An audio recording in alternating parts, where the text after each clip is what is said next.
Well, it's about time someone told these chicks the truth. I broke things off with a guy a couple weeks ago, and he said something that really stuck with me, and I wanted to share it with you guys. Bird hands. When I was ending it, I said, like, hey, I think you're really great, but I'm looking for a very specific person that has XYZ things. And his response was, you can't have it all. On behalf of mankind, thank you, sir. And I kind of laughed and was like, yeah, I can. I can have it all. And also, you need to think that way too. Like, how could you possibly live life like that? What a sad way to live. What a sad way to feel, and what a sad thing to believe. Santa Claus isn't real, the Tooth Fairy isn't real, and she can't have it all. Dating after divorce. I guess one thing she can't have is a sustainable marriage. Guaranteed she's never heard someone say something like that to her. A simple, you can't have it all, and she's got to run to TikTok to process her trauma. Men in the dating pool are having to challenge these women on their delusions because everyone else in their life refuses to. I was in a conversation tonight with a man, and he asked me what my standards were, and when I told him, he told me that my standards are too high and that I would be alone forever if I don't lower them. After checking out her TikTok account, the guy was absolutely right. She's the sort of type that used to only date assholes. I used to always date the assholes. I used to always think that the assholes were so attractive. And now that she's older and carrying baggage, she's decided to date the nice guys. Thankfully, I healed that part of me. I'm choosing the nice guy every single time. But now she has a laundry list these nice guys have to clear in order to make it worth it for her to actually date them. A list that those attractive assholes never had to look at once. I said, lower them for who? For who? And for what? And he said they were unrealistic. And I said, to you, they are unrealistic standards. To me, they are very realistic standards. Very intentional, realistic standards. In her mind, objective, justifiable standards are a fantasy. And if a woman insists on holding out for the type of man that has only ever existed in a novel, well, she'd say that's perfectly reasonable and even realistic. This is your reminder to never settle, to never lower your standards because somebody is telling you they're unrealistic.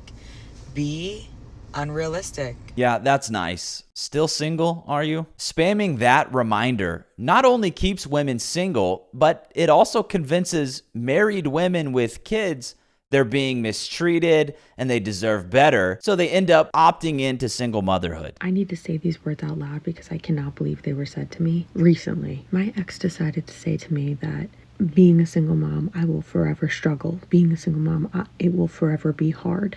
And that 90% of single moms, or most single moms, are not successful.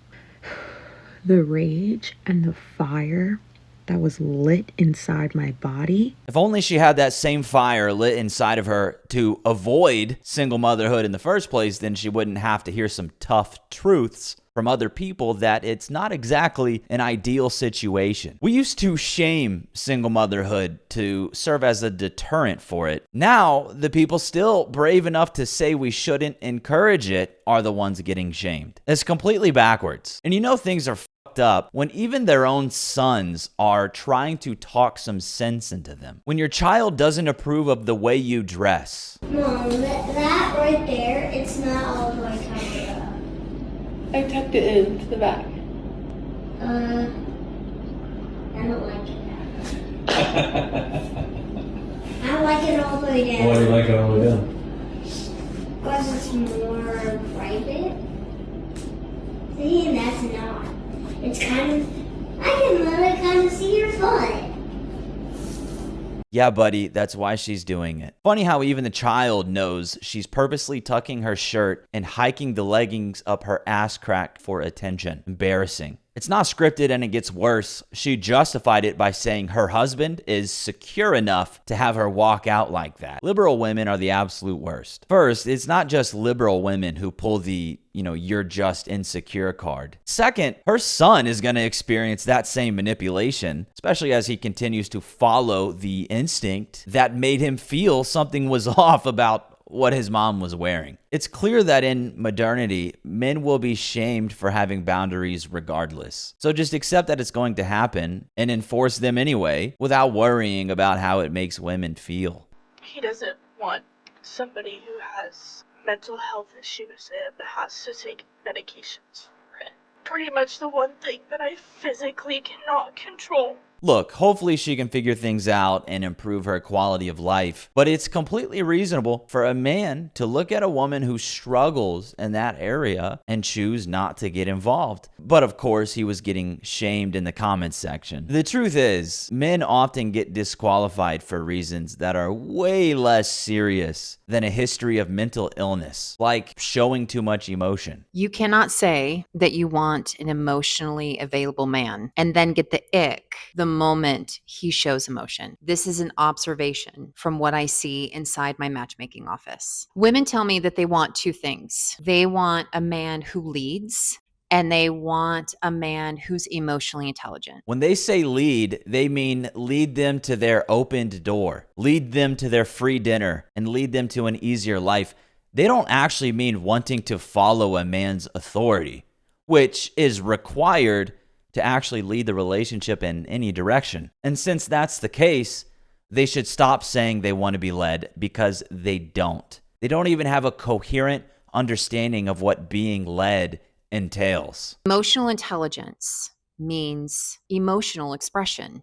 It means he names what he's feeling. It means he processes things out loud. He admits when he's overwhelmed. He sometimes may cry. He might ask for reassurance. And when that happens, a lot of women interpret that or experience that as weakness. They sometimes will call it the ick, or too soft, or not masculine, or I need a real man.